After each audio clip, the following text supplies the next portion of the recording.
കോഴിക്കോട് പേരാമ്പ്രയിൽ അടച്ചിട്ട വീട്ടിൽ മോഷണശ്രമം. ഖാദറിന്റെ വീട്ടിലാണ് മോഷണശ്രമം ഉണ്ടായത്. മോഷ്ടാക്കളുടെ CCTV ദൃശ്യം പുറത്ത്. ഷഹദ് റഹ്മാൻ ചേരുന്നുണ്ട് കോഴിക്കോട് നിന്ന് വിവരങ്ങളുമായി. ഷഹദ്, വളരെ ആസൂത്രിതമായിട്ടാണ് വന്നതെന്ന് തോന്നുന്നു മോഷ്ടാക്കൾ. തീർച്ചയായും സ്മിത, കാരണം ഇത് 8-ാം തീയതിയാണ് ഈ സംഭവം നടക്കുന്നത്. പക്ഷേ ആ വീട്ടിൽ ആൾതാമസമില്ല, അവർ വിദേശത്താണ്. ഇത് കഴിഞ്ഞ ദിവസമാണ്. എന്നാൽ വീട്ടിൽ CCTV പരിശോധിക്കുന്ന സമയത്ത് 2 പേർ വീട്ടിലേക്ക് വന്നത് CCTVയിൽ പതിഞ്ഞ കാര്യം ഈ വീട്ടുകാരുടെ, അതായത് ബന്ധുക്കളുടെ ശ്രദ്ധയിൽപ്പെടുന്നത്. ഈസ്റ്റ് പേരാമ്പ്രയിലാണ് ഈ അടച്ചിട്ട വീട്ടിൽ മോഷണ ശ്രമം നടന്നിട്ടുള്ളത്. 2 പേർ ചേർന്നിട്ടാണ് ഇവിടേക്ക് വന്നിട്ടുണ്ടായിരുന്നത്.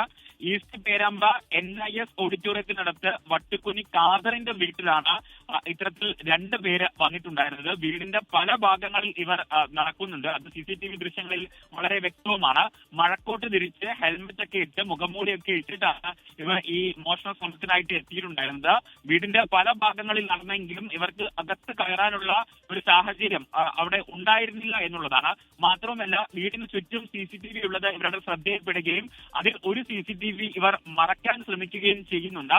ഏറ്റവും ഒടുവിൽ ഇവർക്ക് അവിടെ നിന്നും അവർ വിചാരിച്ച കാര്യം സാധിക്കാതെ തിരിച്ചു പോവുകയാണ് ചെയ്തിട്ടുണ്ടായിരുന്നത്.